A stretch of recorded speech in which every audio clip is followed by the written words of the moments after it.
మనమందరం ప్రతిరోజు TV channels చూస్తుంటాము. ఎన్నో సీరియల్స్, మూవీస్, ప్రోగ్రామ్స్ని ఆ టీవీ ఛానల్స్ ప్రసారం చేస్తుంటాయి. ప్రస్తుతం చాలామంది టీవీస్ని చూడటానికి డీటీహెచ్లని ఉపయోగిస్తున్నారు. అసలు ఈ డీటీహెచ్లు ఎలా పనిచేస్తాయి అనే సందేహం ఏదో ఒక టైంలో మీకు వచ్చి ఉంటుంది. సో ఈ వీడియోలో ఆ డౌట్లన్నీ క్లియర్ చేయబోతున్నాను.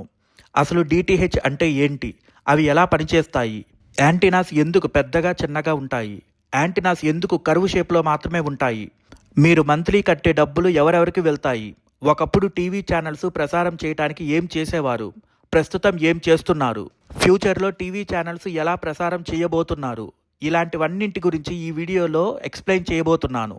అసలు డీటీహెచ్ అంటే ఏంటి? డీటీహెచ్ అంటే డైరెక్ట్ టు హోమ్, అంటే ఎలాంటి వైర్స్తో సంబంధం లేకుండా డైరెక్ట్గా మన ఇంటికి రావడం అనే అర్థం. కొన్ని సంవత్సరాల క్రితం అసలు డీటీహెచ్ అనే పదమే డిక్షనరీలో లేదు. అలాంటి ఒక టెక్నాలజీ క్రియేట్ అవుతుందని కూడా ఎవ్వరికీ తెలియదు. అయితే ఒకప్పుడు టీవీ ఛానల్స్ ఎలా వచ్చేవి? అప్పట్లో మన దేశంలో దూరదర్శన్ అనే ఒక టీవీ ఛానల్ ఉండేది. దీన్ని గవర్నమెంట్ ఫ్రీగా నడిపేది. ఫర్ సపోజ్ ఈ దూరదర్శన్ ఛానల్కి ఢిల్లీలో ఒక స్టూడియో ఉందనుకోండి. ఆ స్టూడియోలో ఒక ప్రోగ్రామ్ని కెమెరాతో షూట్ చేశారు. అప్పుడు ఆ షూట్ చేసిన వీడియోని ప్రేక్షకుల ఇళ్లల్లో ఉన్న టీవీస్కి పంపించాలి. ఒక వైర్ ద్వారా ఆ వీడియోని పంపించవచ్చు. ప్రతి ఇంటికి అలా వైర్ ద్వారా వీడియోని పంపించాలంటే చాలా కష్టం. ఎందుకంటే స్టూడియో నుండి ప్రతి ఇంటికి అంత పెద్ద లాంగ్ వైర్ వేయాలంటే చాలా డబ్బు ఖర్చు అవుతుంది. సో ఈ ప్రాబ్లమ్ని ఓవర్కమ్ చేయడానికే ఇంకొక మెథడ్ని ఉపయోగించేవారు. ఆ స్టూడియోస్ మీద పెద్ద పెద్ద యాంటీనాస్ ఉండేవి. అవి అంబ్రిల్లా గొడుగు షేప్లో ఉండేవి. వాటిని బ్రాడ్కాస్టింగ్ యాంటీనాస్ అని పిలుస్తారు. అలాగే ప్రేక్షకుల ఇళ్ల మీద చిన్న సైజు యాంటీనాస్ ఉండేవి. స్క్రీన్ మీద కనిపిస్తున్నవే ఆ యాంటీనాస్. వీటిని మీ చిన్నప్పుడు చూసుంటారు. స్టూడియోస్ మీద ఉన్న యాంటీనాస్ ట్రాన్స్మిటర్లా పనిచేస్తుంది. ప్రేక్షకుల ఇంటి మీద ఉన్న యాంటీనాస్ రిసీవర్లా పనిచేస్తుంది. సో స్టూడియో అనేది వీడియోని సిగ్నల్స్ రూపంలో కన్వర్ట్ చేసి వైర్ల ద్వారా ట్రాన్స్మిటర్ యాంటీనాకి పంపుతుంది. ఈ ట్రాన్స్మిటర్ యాంటీనా రేడియో వేవ్స్ ద్వారా సిగ్నల్స్ని గాలిలోకి పంపుతుంది. ప్రేక్షకుల ఇళ్ల మీద ఉన్న రిసీవర్ యాంటీనా ఆ సిగ్నల్స్ని రిసీవ్ చేసుకొని ఆ సిగ్నల్స్ని టీవీ లోపల ఉన్న డీకోడర్ వీడియో రూపంలో కన్వర్ట్ చేసి స్క్రీన్ మీద కనపడేలా చేస్తుంది. దీన్నే టెరెస్ట్రియల్ బ్రాడ్కాస్టింగ్ అంటారు. సో ఒకప్పుడు ఈ విధంగా టీవీ ఛానల్స్ పనిచేసేవి. కానీ ఈ టెక్నాలజీ వల్ల కొన్ని డిసడ్వాంటేజెస్ ఉన్నాయి. రేడియో వేవ్స్ ఎక్కువ దూరం ట్రావెల్ చేయలేవు. సో ఒకవేళ ప్రేక్షకుల ఇల్లు దూరంగా ఉంటే వాళ్ళకి సిగ్నల్స్ రీచ్ అవ్వవు. అలాంటప్పుడు ఓన్లీ అర్బన్ ఏరియాస్లో మాత్రమే టీవీ ఛానల్స్ని ప్రొవైడ్ చేయగలరు తప్ప పల్లెటూర్లకి ప్రొవైడ్ చేయలేరు. అర్బన్ ఏరియాస్లో కూడా జస్ట్ ట్రాన్స్మిటర్ యాంటీనాకి దగ్గరగా ఉన్న ఇళ్లలో మాత్రమే టీవీ ఛానల్స్ వస్తాయి. సో ఈ ప్రాబ్లమ్స్ అన్నీ ఓవర్కమ్ చేయడానికి ఇంకో టెక్నాలజీని తీసుకొచ్చారు. అదే శాటిలైట్ బ్రాడ్కాస్టింగ్ టెక్నాలజీ. ఈ టెక్నాలజీ ద్వారా ఏం చేస్తారంటే టీవీ ఛానల్ స్టూడియో మీద ఉన్న యాంటీనా ఈసారి సిగ్నల్స్ని గాలిలోకి పంపకుండా స్పేస్లో ఉన్న శాటిలైట్కి పంపుతాయి. ఈ శాటిలైట్ సిగ్నల్స్ తిరిగి భూమి మీద ఉన్న మల్టిపుల్ సిస్టమ్ ఆపరేటర్స్కి పంపుతాయి. ఈ ఎంఎస్ఓలనే మన దేశంలో కేబుల్ ఆపరేటర్స్ అని అంటారు. మీ ఊర్లో కేబుల్ టీవీ ఆపరేటర్ చేసే వాళ్ళ బిల్డింగ్స్ మీద పెద్ద పెద్ద యాంటీనాస్ ఉండటం చూసుంటారు. శాటిలైట్ అనేది ఈ యాంటీనాస్కే సిగ్నల్స్ పంపిద్ది. ఈ యాంటీనాస్ నుండే వైర్స్ ద్వారా ప్రతి ఇంటికి కనెక్షన్ ఇస్తారు. ఈ వైర్స్నే కేబుల్స్ అంటారు. ఈ కేబుల్స్ అండర్ గ్రౌండ్ ద్వారానో లేదా ఊళ్ళో ఉన్న కరెంటు స్తంభాల ద్వారానో ప్రతి ఇంటికి కనెక్ట్ చేస్తారు. అప్పుడు మనకి టీవీ ఛానల్స్ వస్తాయి. ఈ విధంగా కొన్ని సంవత్సరాలు టీవీ ఛానల్స్ బ్రాడ్కాస్ట్ చేశారు. కానీ ఈ టెక్నాలజీలో కొన్ని డిసడ్వాంటేజెస్ ఉన్నాయి. కేబుల్స్ యొక్క లెంత్ పెరిగే కొద్దీ సిగ్నల్ స్ట్రెంత్ తగ్గుతుంది. అందుకని ప్రతి 300 మీటర్స్కి ఒక యాంప్లిఫైర్ని పెడతారు. మీరు చిన్నప్పుడు చూసే ఉంటారు, మీ ఊర్లో డిష్ కేబుల్ మధ్యలో రెక్టాంగిల్ షేప్లో ఉన్న బాక్సెస్ కనబడేవి. వాటినే యాంప్లిఫైర్స్ అంటారు. అవి సిగ్నల్ స్ట్రెంత్ని ఇంక్రీజ్ చేస్తాయి. అవి పెట్టినా కూడా సిగ్నల్ స్ట్రెంత్ని 100% ఇంక్రీజ్ చేయలేవు. అందువల్ల దూరం పెరిగే కొద్దీ పిక్చర్ క్లారిటీ, సౌండ్ క్లారిటీ తగ్గుతుంది. కేబుల్ ఆపరేటర్ బిల్డింగ్ పక్క ఉన్న ఇంట్లో పిక్చర్ క్లారిటీ ఒకలాగా ఉంటుంది, దూరంగా ఉన్న ఇంట్లో పిక్చర్ క్లారిటీ ఇంకోలాగా ఉంటుంది. అంటే స్క్రీన్ మీద డాట్స్ రావటం, స్క్రీన్ ఒక్కోసారి బ్లర్ అవటం, ఒక్కోసారి స్క్రీన్ జంప్ అవుతూ ఉంటుంది. ఇలా అయినప్పుడు ఆడియో అండ్ పిక్చర్ క్లారిటీ ఒక మైనస్ పాయింట్. ఇంకో మైనస్ పాయింట్ ఏంటంటే దొంగతనంగా కేబుల్ ఆపరేటర్స్కి తెలియకుండా కేబుల్ కనెక్షన్ కావాలనుకున్న వాళ్ళు పక్కింట్లో ఉన్న డిష్ కేబుల్కి ఇంకో వైర్ని అటాచ్ చేసి వాళ్ళ టీవీకి కనెక్ట్ చేసుకుంటారు. మంత్లీ మనీ పే చేయకుండానే ఇలా ఛానల్స్ను చూడొచ్చు. ఇదొక మైనస్ పాయింట్. ఇంకొక మైనస్ పాయింట్ ఏంటంటే మనకి అవసరం లేని ఛానల్స్ కూడా డబ్బులు కట్టాలి. ఈ డిసడ్వాంటేజెస్ అన్నిటినీ ఓవర్కమ్ చేయడానికే డీటీహెచ్ అనే టెక్నాలజీ వచ్చింది. ఈ టెక్నాలజీ ద్వారా ఏం చేస్తారంటే స్పేస్లో కొన్ని కమ్యూనికేషన్ శాటిలైట్స్ ఉంటాయి. ఇవి ఫారెన్ శాటిలైట్స్ అయ్యుండొచ్చు, లేదంటే ఇండియన్ శాటిలైట్స్ అయ్యుండొచ్చు. ఈ కమ్యూనికేషన్ శాటిలైట్స్లో ఒక్కొక్క శాటిలైట్కి 40 ట్రాన్స్పాండర్స్ ఉంటాయి. ఈ ట్రాన్స్పాండర్స్ ఏం చేస్తాయంటే కింద ఉన్న టీవీ ఛానల్స్ స్టూడియోస్ నుంచి వచ్చే సిగ్నల్స్ని రిసీవ్ చేసుకొని ఆ సిగ్నల్స్ తిరిగి ప్రేక్షకుల ఇళ్ల మీద ఉన్న డిటిహెచ్ యాంటీనాస్కి పంపుతాయి. ఒక్కొక్క ట్రాన్స్పాండర్ 5 to 10 ఛానల్స్ని తీసుకుంటుంది. ఈ transponders Tata sky, Sun Direct లాంటి డిటిహెచ్ ఆపరేటర్స్ లీజుకు తీసుకుంటారు. ఒక ట్రాన్స్పాండర్ని 10 సంవత్సరాలు లీజుకు తీసుకోవాలంటే శాటిలైట్ కంపెనీకి డిటిహెచ్ ఆపరేటర్ 10 crores పే చేయాలి. ప్రతి డిటిహెచ్ ఆపరేటర్కి విడివిడిగా ట్రాన్స్పాండర్స్ ఉంటాయి. అంటే ఒక ఛానల్ని టెలికాస్ట్ చేయడానికి ఒక్కొక్క డిటిహెచ్ ఆపరేటర్ ఒక్కొక్క ట్రాన్స్పాండర్ని ఉపయోగిస్తున్నారు. దానివల్ల ఆపరేటింగ్ కాస్ట్ పెరుగుతుంది. అదే ఒక ఛానల్ని టెలికాస్ట్ చేయడానికే డిటిహెచ్ ఆపరేటర్స్ అందరూ సేమ్ ట్రాన్స్పాండర్ని ఉపయోగిస్తే కాస్ట్ అనేది తగ్గుతుంది. ఈ ఐడియాని రీసెంట్గా ఇస్రో ప్రపోజ్ చేసింది. మన దేశంలో మొత్తం 6 డిటిహెచ్ ఆపరేటర్స్ ఉన్నారు.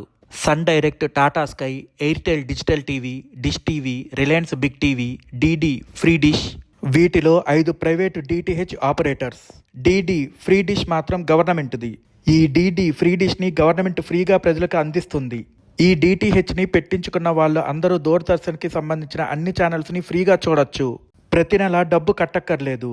2003లో ఫస్ట్ టైం డిటిహెచ్ టెక్నాలజీ ఇండియాలోకి వచ్చింది. తీసుకొచ్చిన ఆపరేటర్ హోమ్ డిష్ టీవీ. వీళ్ళు మెయిన్గా కేబుల్ టీవీ లేని ప్రాంతాల మీద ఫోకస్ చేశారు. అప్పట్లో సెటప్ బాక్స్ కాస్ట్ 4000 రూపీస్ ఉండేది. అంటే చాలా కాస్ట్లీ. అందుకని డిటిహెచ్ని ఎవరూ ప్రిఫర్ చేయలేదు. కేబుల్ టీవీనే ప్రిఫర్ చేశారు. కానీ టైం గడిచే కొద్దీ సెటప్ బాక్స్ కాస్ట్ తగ్గుతూ వచ్చింది. అందువల్ల అందరూ డిటిహెచ్ని ప్రిఫర్ చేయడం మొదలుపెట్టారు. 1990sలోనే డిటిహెచ్ టెక్నాలజీని ఇండియాలో ఇంట్రడ్యూస్ చేద్దామని ఒక ఫారిన్ కంపెనీ ట్రై చేసింది. కానీ అందుకు గవర్నమెంట్ ఒప్పుకోలేదు. 2000 ఇయర్లో మళ్ళీ ఎన్డీఏ గవర్నమెంట్ కొన్ని కండిషన్స్ పెట్టి డిటిహెచ్ ఆపరేటర్స్కి పర్మిషన్ ఇచ్చింది. కమ్యూనికేషన్ శాటిలైట్స్ అనేవి స్పేస్లో 36,000 కిలోమీటర్స్ ఎత్తులో జియో స్టేషనరీ ఆర్బిట్స్లో ఉంటాయి. జియో స్టేషనరీ ఆర్బిట్స్ అంటే భూమి ఎంత స్పీడ్తో తిరుగుతుందో ఆ ఆర్బిట్లో ఆ శాటిలైట్లు కూడా అదే స్పీడ్లో తిరుగుతాయి. అంటే జియో స్టేషనరీ ఆర్బిట్లో ఉన్న శాటిలైట్స్ ఎవ్రీ టైం సేమ్ ప్లేస్లో ఉంటాయి. ఇస్రో లాంచ్ చేసిన GSAT-10, GSAT-15, GSAT-17 లాంటి శాటిలైట్స్ని ఈ డిటిహెచ్ ఆపరేటర్స్ ఉపయోగిస్తున్నారు.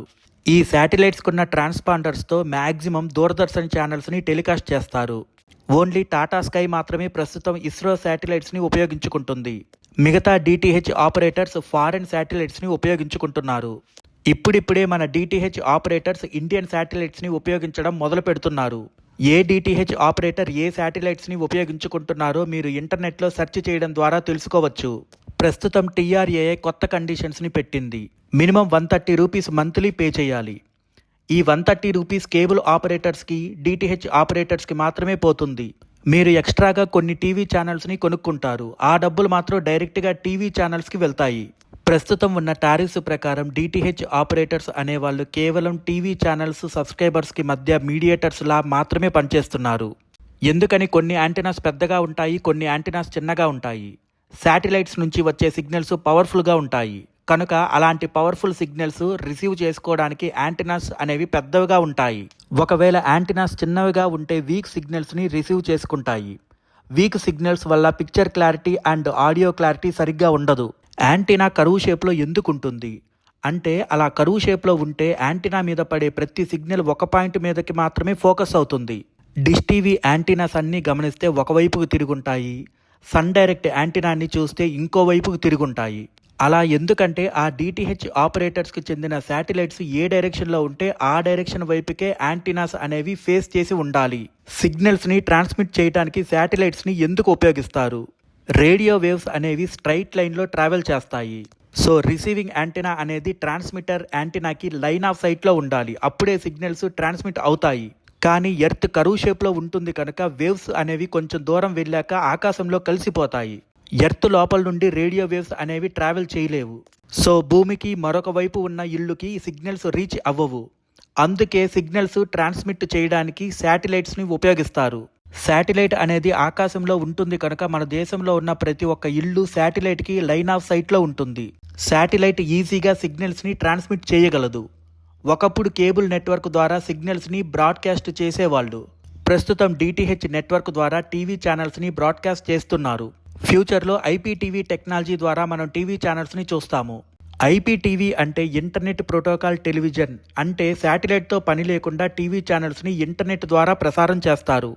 ప్రతి ఊరికి ఆప్టికల్ ఫైబర్ కేబుల్స్ని వేస్తారు. ఈ వైర్స్ ద్వారా ఇంటర్నెట్ సర్వీసుల్ని, టీవీ ఛానల్ సర్వీసుల్ని ప్రొవైడ్ చేస్తారు. సో ఫ్యూచర్లో టీవీ ఛానల్స్ని బ్రాడ్కాస్ట్ చేయడానికి శాటిలైట్స్తో పని ఉండదు. ఐపీటీవీ ద్వారా తక్కువ ఖర్చుకే ఇంటర్నెట్ని, టెలిఫోన్ సర్వీసుల్ని, టీవీ ఛానల్స్ని అట్ ద సేమ్ టైం మనం పొందవచ్చు. నా ఎక్స్ప్లెనేషన్ నచ్చితే ఈ వీడియోని లైక్ చేసి షేర్ చేయండి. ఇలాంటి ఇంట్రెస్టింగ్ వీడియోస్ కోసం నా ఛానల్ని సబ్స్క్రైబ్ చేయండి. వీడియో పెట్టగానే నోటిఫికేషన్ రావాలంటే సబ్స్క్రైబ్ చేయగానే పక్కనే ఒక బెల్ ఐకాన్ కనబడుతుంది. దాని మీద క్లిక్ చేయండి. Thank you all.